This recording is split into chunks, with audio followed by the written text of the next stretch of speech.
7 તારીખ સુધીના રિમાન્ડ મંજૂર થઈ ગયા છે।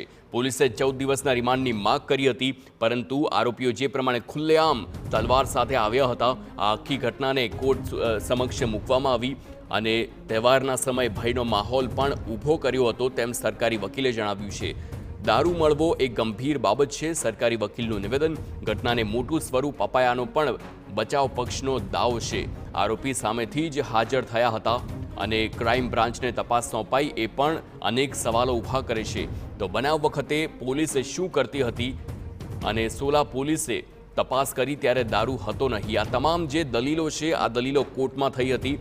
આરોપીના વકીલ અને બચાવ પક્ષના વકીલ આ બંને સામસામેની દલીલ કરતા હતા અને આ દલીલ બાદ અંતે કોર્ટે આ તમામ આરોપીઓ જે લુખ્ખાઓ છે ચાણક્યપુરીમાં નગ્ન તલવાર સાથે હુમલો કરવા આવ્યા હતા તે તમામ વિરુદ્ધ 7 દિવસના રિમાન્ડ કોર્ટે મંજૂર કર્યા છે। જોકે પોલીસે 14 દિવસના રિમાન્ડની માંગ કરી હતી તો ક્રાઇમ બ્રાન્ચને પણ તપાસ સોંપાઈ, તેને લઈને પણ સવાલ ઊભા કર્યા છે અને તો ક્રાઇમ બ્રાન્ચે તપાસ કરી ત્યારે દારૂ મળ્યો છે તેમ પણ આરોપીના વકીલે જણાવ્યું છે।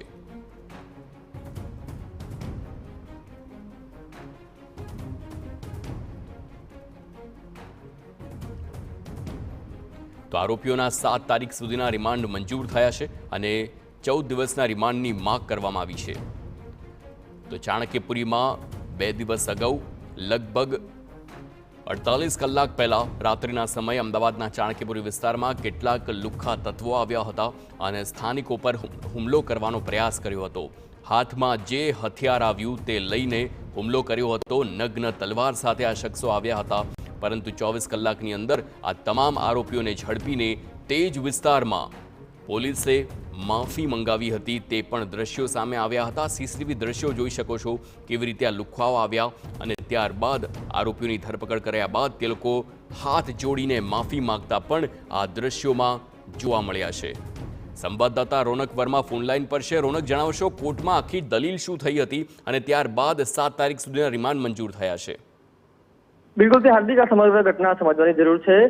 જે આરોપીઓ પકડાયા છે 6, તેમને આજે જે કોર્ટમાં છે તે રજૂ કરવામાં આવ્યા હતા અને જે તપાસનીશ અધિકારી છે તેમના દ્વારા જે રિમાન્ડ કયા કારણોસર જોઈએ છે તેના તમામ જે મુદ્દાઓ છે તે મૂકવામાં આવ્યા હતા। ખાસ કરીને જે આરોપીઓ છે તે ક્યાંથી આવ્યા હતા અને જે સંબંધિત દારૂ પકડાયો છે તેમાં તપાસની પણ વિગતો હજી સુધી ખુલીને સામે નથી આવી, તેની પણ તપાસ બાકી હોવાના કારણે જે રિમાન્ડની જરૂરિયાત છે તે પ્રકારે રિમાન્ડના મુદ્દા મૂકવામાં આવ્યા હતા। મહત્વની વાત એ છે કે જે બચાવ પક્ષ છે તેના તરફથી કહેવામાં આવ્યું હતું કે માત્ર ને માત્ર મુખ્યમંત્રીનો મત વિસ્તાર છે તેના માટે આ કેસ છે તેને મોટો બનાવવામાં આવી રહ્યો છે, પરંતુ સરકારી વકીલે રજૂઆત કરતા કહ્યું હતું MP ભરવાડે કે અત્યારે તહેવારનો સમય છે, આ રીતે જાહેર રસ્તા ઉપર કોઈ પણ લુખાગીરી કરે તે ન ચલાવી શકાય। ગુજરાત રાજ્ય શાંત અને સલામત રાજ્ય છે, એટલા માટે આ તમામ પ્રકારનું કૃત્ય છે તે ન ચલાવી શકાય। આ તમામ જે રજૂઆતો છે તેને ધ્યાને રાખીને કોર્ટે રિમાન્ડ છે તે 7 તારીખ સુધીના મંજૂર કર્યા છે।